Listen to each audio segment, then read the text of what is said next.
Hey guys, welcome to my channel. Now before I kick this off, I just want to say thank you again to Bitfenix for sending me their Pandora, the Spectre Pro LED, and the Red Alchemy strips.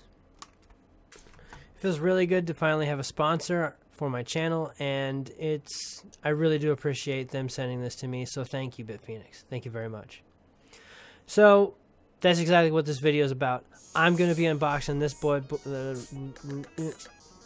I swear I'll learn camera dynamics eventually. This thing right here.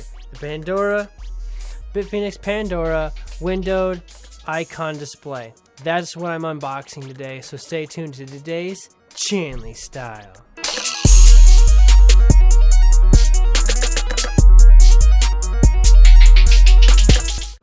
Alright guys, I know I've been skipping over the box on a lot of my unboxings recently, but since Bitfenix was nice enough to sponsor my channel, I need to give them the complete and full service. So if you look just on the side panel, you got their website.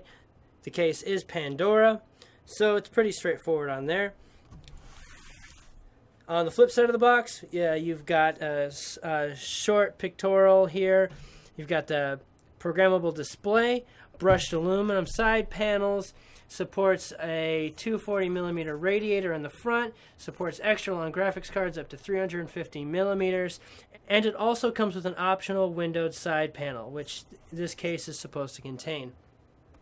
The case actually comes in 4 different kinds. You've got the regular Pandora, which comes with the icon display, 2 brushed aluminum side panels. You've got the Pandora windowed, which has 1 brushed aluminum, 1 side panel, and the icon display. And then you have the exact same thing, basically, but the core does not come with the icon display. It just comes with your regular plastic Bitfenix logo on the front.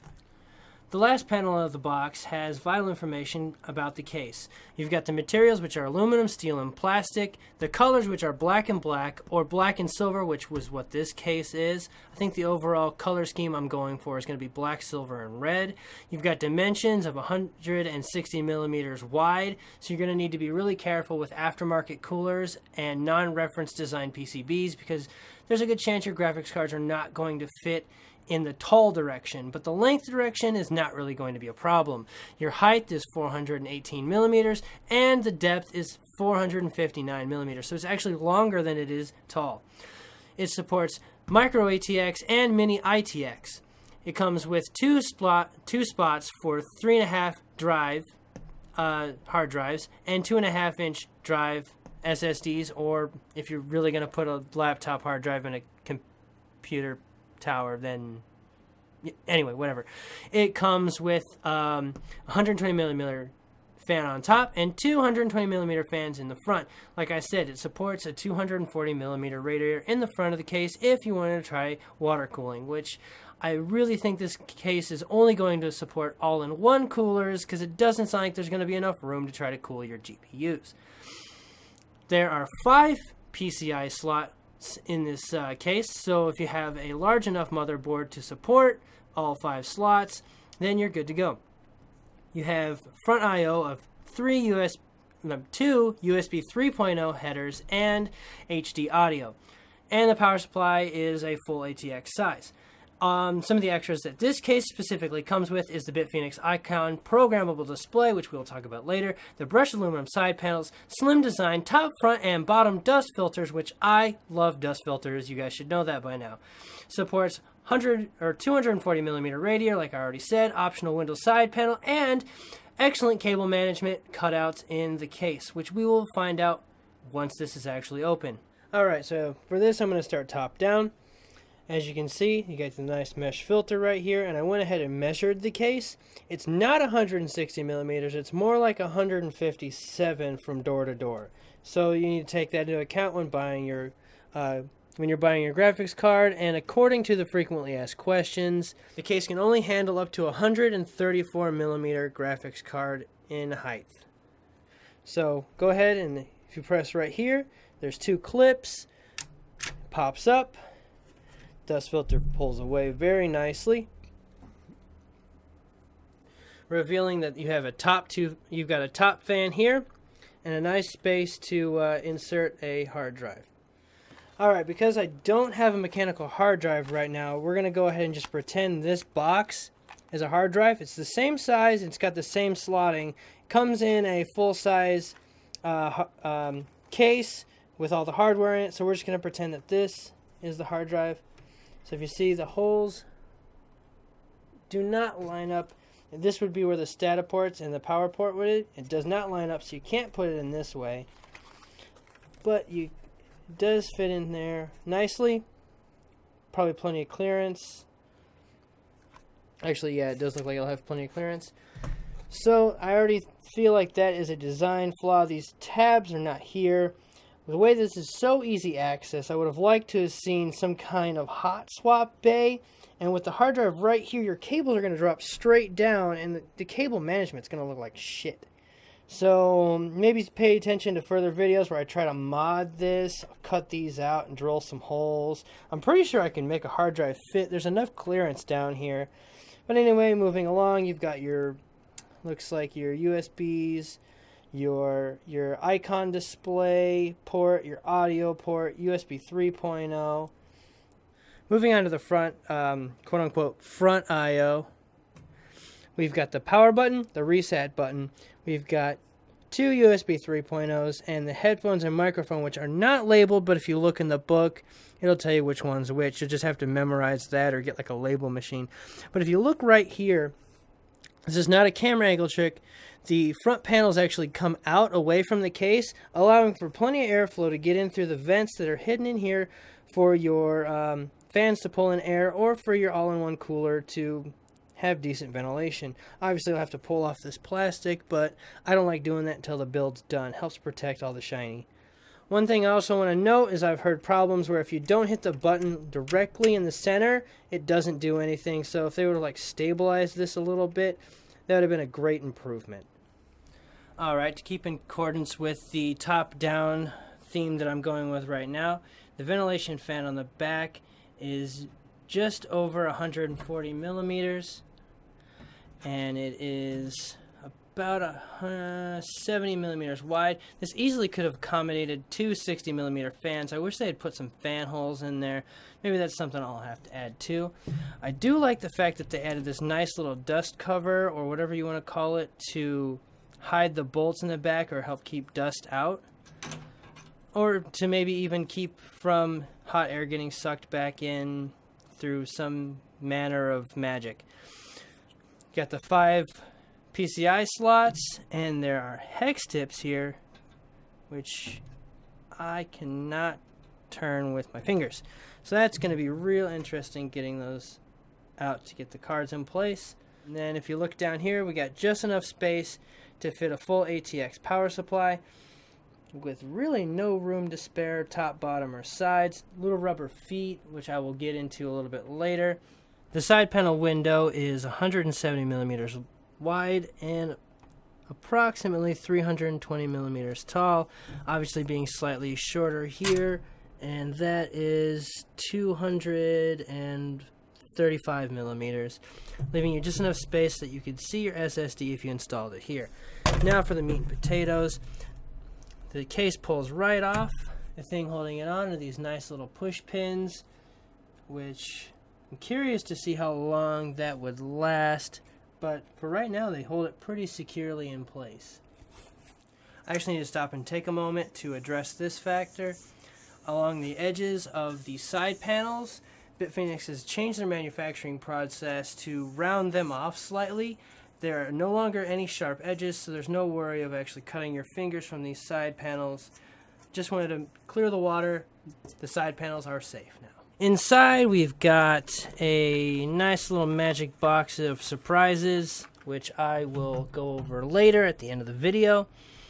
In here, we've got a cover for the cables and a nice little grommet here so that you can run your cables up to your GPUs without having too much wires exposed, to really clean up the look of the entire case.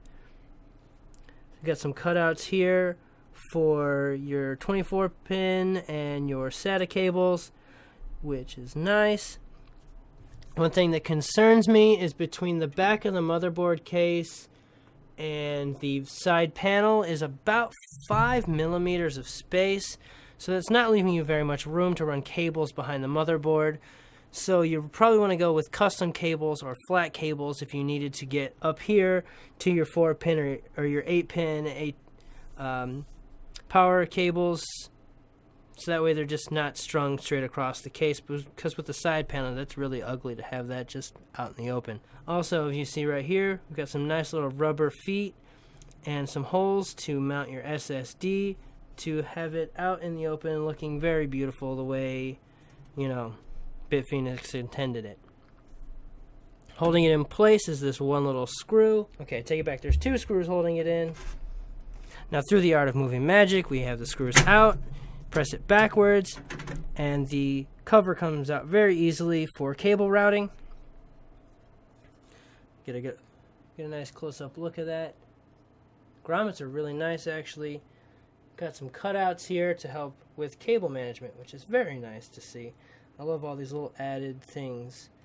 Well, I guess these ones really aren't for cable management. It's more to help guide it, and then you got the clips to hold it in place. To get a better view of the front panel, I went ahead and pulled off the backside panel. The vent holes are 8mm wide by 30mm tall, 3 by 9, totaling in 54 vent holes for plenty of airflow in the front. And pretty much everything on this case is just pop off. See how easy that comes off? So for easy cleaning or changing out of parts. Inside you've got the icon display with a couple of reset buttons as it appears. Upon further inspection of the inside, if you look, not all the vent holes go all the way through. There's actually 40 vent holes instead of 54, but there's still plenty of space for air to get into the front of the case. Beneath the front panel, we have a magnetic filter for the fans, which I really like. I'm a big fan of fan filters, as you guys know, and magnetic filters actually cost a lot of money. And I think for the Bitfenix Prodigy, a fan filter kit that was magnetic cost $50. So to have that included in the actual case is amazing. I really like this feature here. If you look, instead of just regular holes, there's slits, so you can actually adjust where you want your fans for better arrangements. And if you need space for different things, it just works. That way your components aren't completely in the way of each other. On the side here, we've got 2 slits that you could easily run some cables through the side to possibly install alchemy cables or alchemy strips, lighting and things like that. Here would give it a really nice glow effect coming out of the front of the case if you had your alchemy strips installed along the sides. For the people that are talking about doing an inverted case, you're gonna have to re-drill the holes because they don't exactly line up. So just as a future note, these holes here will have to be relocated if you want to try to turn this into an inverted case. To wrap up the back, we have another spot right here to be able to mount a second SSD drive, and then we've got a cutout for the front I/O, so you can run it down through the side here. The way that the power supply is installed is you actually install it through right here. I think this is the first time I've ever seen it installed that way, which is really interesting and pretty cool, actually. Finally, the bottom of the case only has about 10mm of clearance. You got some nice padded feet. It's not rubber, it's more like a foam. And then a second magnetic filter for the bottom of the case, which is very nice for the power supply. Also here you can see holes for the hard drives that can be mounted to the bottom of the case, and we will cover that once we get inside. Finally, wrapping up the inside of the case, you can see holes for either mechanical or SSD hard drive to be mounted in the bottom, which can be easily hidden by the cable cover or the bracket, whatever you want to call it. Pan up. Like I said before, you've got the hole that you can use for the alchemy strips or run cables to the front of the bezel. As you pan up, you get a better view of the fans and all the other innards. Finally, the last thing I want to talk about is these really nice rubber feet to help cut down on vibration and noise from your power supply. These are all really great innovative features in a very, very different kind of computer case. Last but not least, we have the little surprise box of goodies. Let's see what we've got in here. We've got plenty of hardware, some silencing rubber pads, which would be really nice for mounting hard drives, screws, an Allen key, which will be awesome since I'll need that to mount GPUs.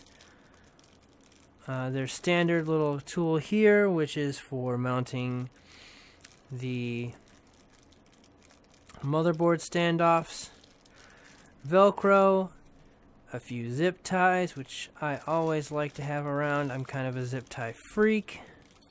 A case badge, which is actually pretty neat. I like to see that the previous case I got didn't come with a plastic cover for the case badge, so for them to keep it separate, for me to be able to mount where I want, and it doesn't have any scratches on it.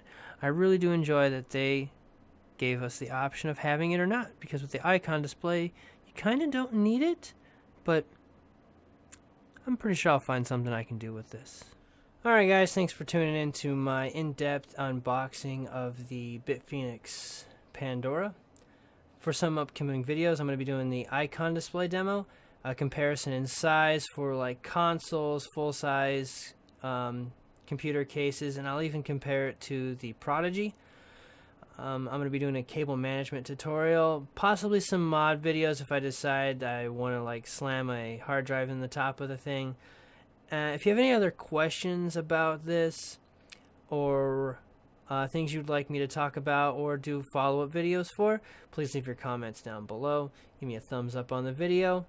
Bitfenix will help you take some of my comments into consideration in case you want to do like a round 2 or like a version 2 of the Pandora. Best way to interact with me is always on Twitter and Facebook, so make sure to give me a follow and a like there. I do have a Twitch channel that I'm on every once in a while if you want to also follow that and play along with me when I do video gaming. Your guys' constant support is always appreciated, and until next time, this was Chanley Style.